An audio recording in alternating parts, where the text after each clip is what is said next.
बिहार की राजनीति में सीट बंटवारे को लेकर जितना तनाव है, उससे कहीं ज्यादा सिवान का माहौल गर्म है। पहले बीजेपी के मनोज सिंह और अब जेडीयू के वरिष्ठ नेता अजय सिंह की बगावत ने पूरे एनडीए खेमे में भूचाल ला दिया है। पहले मनोज सिंह के असंतोष ने गठबंधन की एकता पर सवाल खड़े किए थे। अब अजय सिंह के विद्रोह ने सिवान में एनडीए की चुनावी जमीन को हिलाकर रख दिया है। अजय सिंह की नाराजगी के संकेत पहले से ही मिल रहे थे, लेकिन इसे अब एक फेसबुक पोस्ट ने चर्चा के केंद्र में ला दिया है। जेडीयू नेता अजय सिंह ने फेसबुक पर एक पोस्ट में लिखा, पार्टी हमारी बातों पर गंभीरता से विचार करे, हमारे त्याग को कमजोरी न समझा जाए। अजय सिंह के इस पोस्ट ने जेडीयू में हलचल मचा दी है। दरअसल अजय सिंह के पहले रघुनाथपुर या दरौंदा से चुनाव लड़ने की खबर आ रही थी। चूंकि दरौंदा सीट बीजेपी के खाते में चली गई और यहां से व्यास सिंह उम्मीदवार बन रहे हैं, तो अजय सिंह के पास एकमात्र विकल्प रघुनाथपुर का सीट था। अब खबर आ रही थी कि जेडीयू ने रघुनाथपुर की सीट से अजय सिंह की बजाय जीशु सिंह को टिकट दिया है। इस टिकट वितरण से अजय सिंह नाराज बताए जा रहे हैं। सूत्र बताते हैं कि टिकट वितरण की प्रक्रिया और स्थानीय नेताओं की अनदेखी को लेकर उनका असंतोष गहरा गया।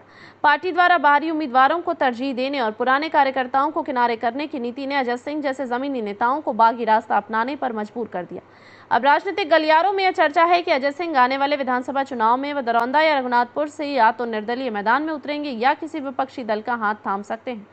खबरों में यह दावा किया जा रहा है कि अजय सिंह दरौंदा से निर्दलीय चुनाव लड़कर व्यास सिंह को चुनौती दे सकते हैं। बता दें कि दरौंदा की सीट परंपरागत रूप से जेडीयू की रही है और यहां से अजय सिंह का परिवार चुनाव लड़ता रहा है। लेकिन जब 2019 के लोकसभा चुनाव में दरौंदा की तब की विधायक कविता सिंह सांसद बन गई, तो यहाँ उपचुनाव हुआ। इस उपचुनाव में जेडीयू ने अजय सिंह को टिकट दिया तो व्यास सिंह निर्दलीय मैदान में उतर गए। हालात ऐसे हो गए कि अजय सिंह हार गए, व्यास सिंह निर्दलीय चुनकर विधानसभा पहुंचे। इसके बाद 2020 के विधानसभा चुनाव में बीजेपी ने इसे सीट पर दावेदारी कर दी और टिकट एक बार फिर से व्यास सिंह को मिला। इसके बाद 2024 के लोकसभा चुनाव में सांसद और अजय सिंह की पत्नी कविता सिंह का टिकट काट दिया गया। ये सारे इन प्रकरण बताते हैं कि अजय सिंह के परिवार को जेडीयू ने दरकिनार कर दिया है। एक वक्त में सिवान में जेडीयू के सबसे ताकतवर नेता रहे अजय सिंह के बजाय अब रमेश कुशवाहा का जिले में दबदबा बढ़ने लगा है। बीते दिनों जेडीयू के चर्चित नेता श्याम बहादुर सिंह ने भी आरोप लगाए हैं। अब अजय सिंह के बागी फेसबुक पोस्ट से श्याम बहादुर की बात कहीं न कहीं साबित होती दिख रही है। अजय सिंह के करीबियों का मानना है कि वह दरौंदा से चुनाव लड़ सकते हैं। वहीं एक तरफ ये भी चर्चा जोर पकड़ रही है कि अजय सिंह रघुनाथपुर से चुनाव लड़ने का भी इरादा रखते हैं। रघुनाथपुर से अभी भी जो स्थिति है उसके मुताबिक राजद से ओसामा शहाब चुनाव लड़ रहे हैं, तो जेडीयू से जीशु सिंह को टिकट दिया जा रहा है। पहले सीट से बीजेपी के मनोज सिंह के चुनाव लड़ने की चर्चा थी, लेकिन जेडीयू के खाते में सीट जाने के बाद समीकरण बदल गए हैं। वहीं मनोज सिंह ने भी बगावत का ऐलान कर दिया है। मनोज सिंह ने मीडिया से बातचीत में स्पष्ट किया कि वह विधानसभा चुनाव लड़ेंगे, क्योंकि वह लड़ाके हैं। मनोज सिंह ने यह भी संकेत दिए हैं कि वह सिवान सदर से चुनाव लड़ सकते हैं। अगर ऐसा होता है तो सिवान सदर में बीजेपी के संभावित उम्मीदवार मंगल पांडे की मुश्किलें बढ़ेंगी।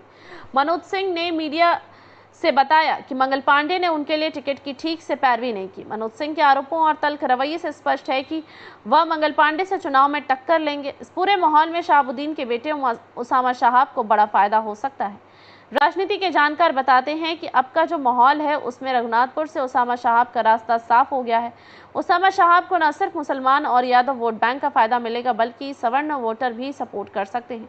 मनोज सिंह को टिकट नहीं मिलने से नाराज सवर्ण समर्थक ओसामा शहाब को वोट तक देकर समीकरण उलट सकते हैं। मनोज सिंह को लेकर एक खबर ये भी चल रही है कि यह गोरियाकोठी से महागठबंधन में शामिल होकर चुनाव लड़ सकते हैं। अगर ऐसा होता है तो हनी वर्मा, नूतन वर्मा और विपिन कुशवाहा सरीखे नेता नाराज हो सकते हैं। हालांकि राजपूत बहुत होने की वजह से मनोज सिंह की और वोटर रुख कर सकते हैं। कहने का मतलब है कि सिवान की राजनीति दिलचस्प मोड़ पर है। यहाँ के राजपूत नेता खासतौर से अजय सिंह और मनोज सिंह अब बागी बन चुके हैं। देखना अहम होगा कि ये दोनों नेता क्या फैसला लेते हैं और इसका सिवान की राजनीति पर क्या प्रभाव पड़ता है। बता दें कि बिहार में महागठबंधन और एनडीए के बीच सीट बंटवारे की जंग कई दिनों से चल रही है। एनडीए में सीट बंटवारा तो हो गया, लेकिन अंदरखाने असंतोष का भाव भी है। इंतजार कीजिए बदलते घटनाक्रम का।